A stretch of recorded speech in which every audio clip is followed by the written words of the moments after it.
السلام علیکم ورحمۃ اللہ وبرکاتہ۔ اعوذ باللہ من الشیطان الرجیم، بسم اللہ الرحمن الرحیم، والصلاۃ والسلام علی رسول اللہ محمد سید الاولین والآخرین مدد رسول اللہ صلی اللہ علیہ وسلم دستور مولانا شاہ عبد اللہ فیض حسین شاہ محمد ناظم قائد طریقتنا الصحبہ والخیر فی الجامعیہ۔ اللہ عز و جل فرماتا ہے، بسم اللہ الرحمن الرحیم، وَلَقَدْ كَذَّبَتْ رُسُلٌ مِّن قَبْلِكَ فَصَبْرُوا عَلَىٰ مَا كَذَّبُوا وَأُوذُوا حَتَّىٰ أَتَاهُمْ نَصْرُنَا۔ صبر eden insanlar peygamberlerdir. پیغمبر Hepsi سب سے زیادہ صبر والے لوگ ہیں۔ çok sabrettiler. وہ سب اپنے لوگوں کے ساتھ onlara eziyet verdiler. بہت صابر تھے۔ وہ ان کے لیے اچھائی لائے، لیکن لوگوں نے ان کو اذیت دی۔ انہوں نے ان کو جھوٹا کہا اور ان سے بدسلوکی کی، لیکن آخر میں اللہ عز و جل نے ان پیغمبروں کی مدد کی۔ وہ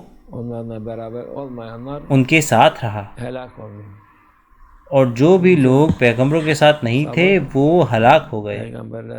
اس لیے پیغمبر سب سے زیادہ صبر کرنے والے لوگ ہیں۔ آج کل کے لوگ صبر کرنے کو نہیں کہتے، آپ کو ہمیشہ لڑنا ہے اور اپنا حق چھیننا ہے، ایسا کہتے ہیں۔ لوگ ایک دوسرے کو برداشت نہیں کرتے اور ان کی پریشانیاں اور زیادہ بدتر ہو جاتی ہیں۔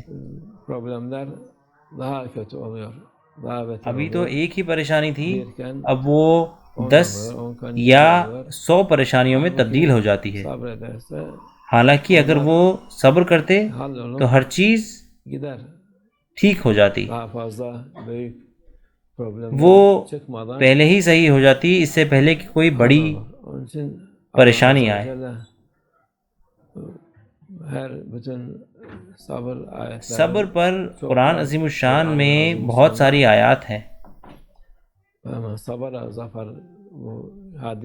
من صبر ظفر، یہ حدیث ہے، جو بھی صبر کرتا ہے وہ آخر میں جیتتا ہے۔ وَاصْبِرْ وَمَا صَبْرُكَ إِلَّا بِاللَّهِ، جو بھی صبر کرتا ہے وہ آخر میں فاتح ہوتا ہے۔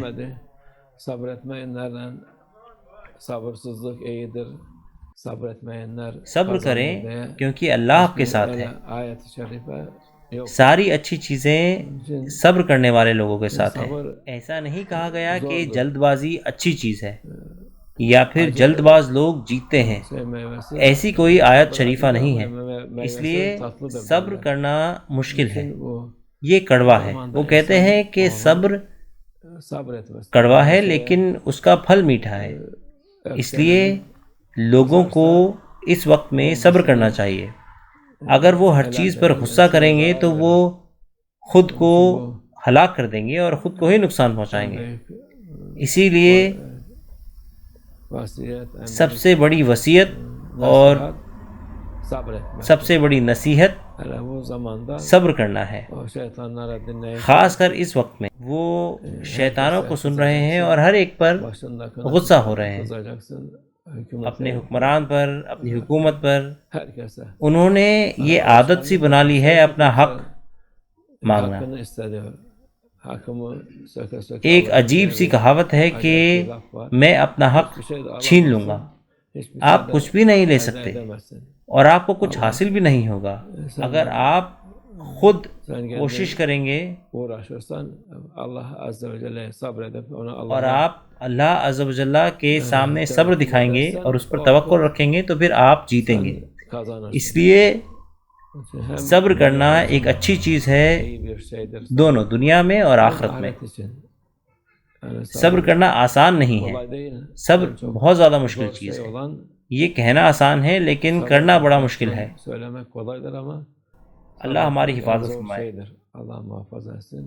اللہ ہم سب کی مدد کرے انشاءاللہ۔ ومن اللہ توفیق۔ الفاتحہ۔